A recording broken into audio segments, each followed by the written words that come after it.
What about our taxation system? So complex.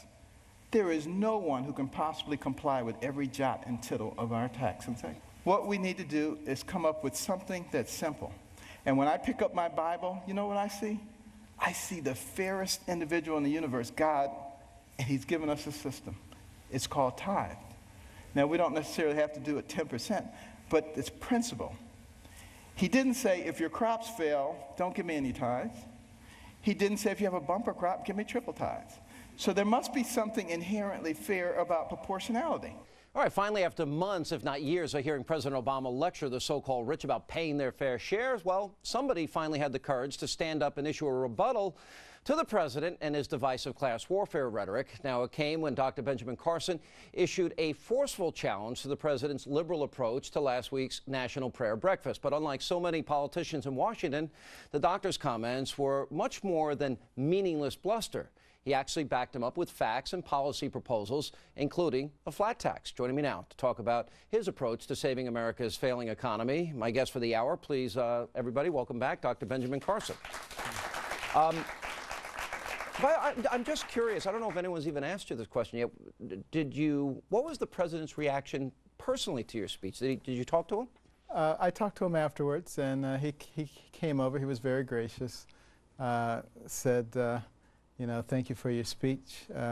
He didn't say he enjoyed it, but he did say, and he said he admired me. I suspect you might have known that going in. Let me play, you said something in talking about the economy that really hit home with me. Okay. And that's about the deficit. $16.5 trillion we have. That is a number that is so mind-boggling, and that's why I said if you counted one number per second, it would take you 507,000 years, more than 500,000 years. It's a number that's just staggering, and it's continuing to grow. And you know, we sit around and we talk about, well, maybe we can keep it from growing further. We need to reduce it, and the way to reduce it, obviously, is to get the economy growing again. You know, it doesn't really do any good to keep taking from this tree or that tree and squeezing it down. You know, I like parables, so in the book America the Beautiful, I give a parable of two brothers, identical brothers, and they're put on deserted islands with their families. And one had the philosophy, they only ate trees and products of trees. One had the philosophy, I'm going to eat what I need, and I'm going to let the others grow. Pretty soon, he had an entire forest. He had enough food forever. The other one, as soon as a sapling came up, he was on it and eating it. And he and his family eventually starved to death. It's basically the same kind of thing if you keep taking and taking, rather than creating a situation where you can grow. And you look at the fact that we have the highest corporate taxes in the world, and then we wonder why companies are going offshore. Well, we need to go back to basic business school and understand that companies are there to earn money, not to be social welfare organisms. Mm-hmm. And let me play for you a history. This is President Obama has said many, many times that he's going to fix the debt and the deficit, and he spoke earlier this week at the State of the Union. Let's go down memory lane here.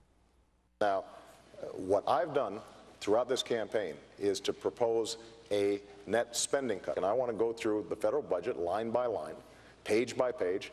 Programs that don't work, we should cut. Today, I'm pledging to cut the deficit we inherited by half by the end of my first term in office. I will use the money we're no longer spending on war to pay down our debt. My plan would cut our deficit by $4 trillion. But what my opponent didn't tell you was that federal spending, since I took office, has risen at the slowest pace of any president in almost 60 years. $6 trillion in new debt since he became president. I'm not asking you a political question. Right. To me, this is more of a moral issue. It is. You can't steal from your kids and grandkids. And the people years before World War II, it's really when it started deteriorating, always felt that we needed to pay our debts down. And again, you'll see lots of quotes in the book about what our founding fathers and some of our predecessors thought about sending debt to the next generation, that in fact it was immoral. We've just completely forgotten about that now. Yeah, I think that is a defining issue of our time. It is. And you know, the other thing is we need to create a situation that has everybody involved. Everybody has to have skin in the game in order to make this work. We talk about an egalitarian society. Well, if everybody is paying according to their ability, which is what the tithing system was, it's proportional. If you make $1 gazillion, you pay a lot of tax. If you make very little, you pay very little tax. But your skin is in the game. Now, the reason that our government, as it stands now, doesn't like that is because if everybody has skin in the game, it makes it a whole lot harder for you to raise taxes. And now you got to be accountable to everybody, and you can't just make 1% or 2% or 5%. Man. All right, we're going to take a break. We'll come back, and when we come back, Dr. Carson will share with us his prescription for curing America's failing healthcare system. And then Ben Carson for president? Well, that was the headline of a recent Wall Street Journal editorial. So are politics in the doctor's future? We'll ask him. And Frank Luntz and his focus group dial the doctor's prayer breakfast speech as Saving America continues. We're glad you're with us. Here's my solution. When the person is born, give them a birth certificate, an electronic medical record, and a health savings account, to which money can be contributed pre-tax from the time you're born to the time you die. When you die, you can pass it on to your family members so that when you're 85 years old and you got 6 diseases, you're not trying to spend up everything. You're happy to pass it on, and there's nobody talking about death panels. And welcome back to the special studio audience edition of Hannity. We're calling it Saving America. Joining me tonight for the hour is Dr. Benjamin Carson. Now, ever since his remarks at the National Prayer Breakfast, he has quickly become one of the leading voices against government-run health care. But again, unlike so many of our elected representatives in Washington, he isn't simply just complaining. He's offering real, reasonable answers to help fix the problem. And we welcome back Dr. Carson. And again, thanks for being here. Absolutely.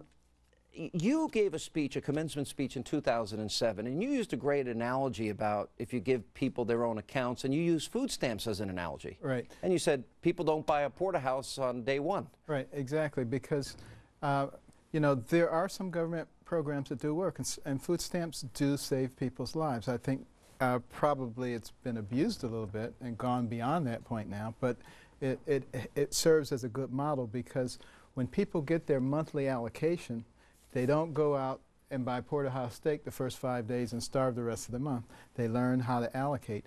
And if you make people responsible financially for their own health with their own health savings account, believe me, they're not going to run off to the emergency room where things cost 5 times as much.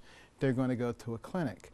They get the same treatment in the clinic, but the difference is in the clinic, if they have some chronic disease, hypertension, diabetes, what have you, now you're going to get that under control too, so you're not back there in 3 weeks with another problem.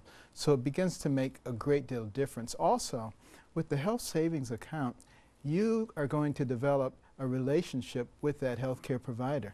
It's not this big nebulous third party. It's you and the provider. And you're not going to allow that provider to say you need 5 CT scans when you only need 1, nor is he going to suggest that because he knows that's coming directly out of your HSA. And it's going to bring medicine more into the free market because people are now going to be competing.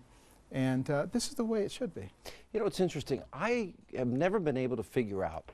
Government never put our Social Security money in a lockbox like they said they would. Medicare's headed for bankruptcy. We talked about the debt, $16 trillion. Why do you think so many people put their faith, hope, trust in government to be the answer? And what do you think of Obamacare? Well, I think that we've been programmed, unfortunately, to become victims and to think that somebody should be taking care of us. We've gone to a can-do nation to a what can you do for me nation. And we start inculcating that into people at an early age. You go to schools now, and they don't want to give the outstanding academic award because everybody's outstanding. And don't want anybody to feel bad. You know, come on, give me a break. But you know, you start all of that stuff. You can't play dodgeball either, doctor. You know, you can't keep score. Yeah. So it perpetuates itself throughout their lives. And all of a sudden you wind up with a bunch of people who want to occupy everything because, you know, it's theirs anyway. You didn't deserve that. It should be mine. Doesn't that go back to a lesson that you say your mother taught you about you control your destiny? Absolutely. And these health savings accounts? And you even said people that are poor and indigent, Right. that there would be a way to help them. Right, because the government is already spending enormous amounts of money on healthcare dollars on indigent people. Taking not all of that money, only a portion of it, but divvying it up into people's HSAs, over which they now have some control, would make a huge difference. Now, will it be necessary to do some fine-tuning, and will it be necessary to create some encouragements for people who are not indigent to put money into their HSAs, to encourage their employers to put money into their HSAs? Yes, but these are all things that we can work out. What we need to do is get out of the framework of as soon as somebody's saying something, say, no, no, no, that can't work, that's why I can't, and say, you know, yeah, that can work, and here's how it can work. And if we begin to put our minds together and understand the concept that we're aiming at, and that is bringing some personal responsibility into the healthcare arena, we can solve that problem. We got to get over the ideology. If we strain everything through an ideological screen, we will never make any progress. Let me ask you, how many people in our audience, if I can get an audience shot, think that if the Republicans articulated what Dr. Carson is saying, you're laughing. How many of you think Obamacare maybe wouldn't have passed? Show of hands. Yeah. So there's a failure on the political opposition side of that debate too then. And I don't know why that is. I don't know either. I'm not sure why they're not coming up with the right kinds of answers here. Well, that dovetails perfectly into our next segment about your potential political future. When we come back, Carson 2016 has a nice ring to it, but are politics in the doctor's future? I'll ask him. Plus, Frank Luntz and his focus group, they dialed Dr. Carson's prayer breakfast remarks, and wait till you see what caused the dials to go through the roof across party lines. All of that and more as our special studio audience edition of Hannity rolls on.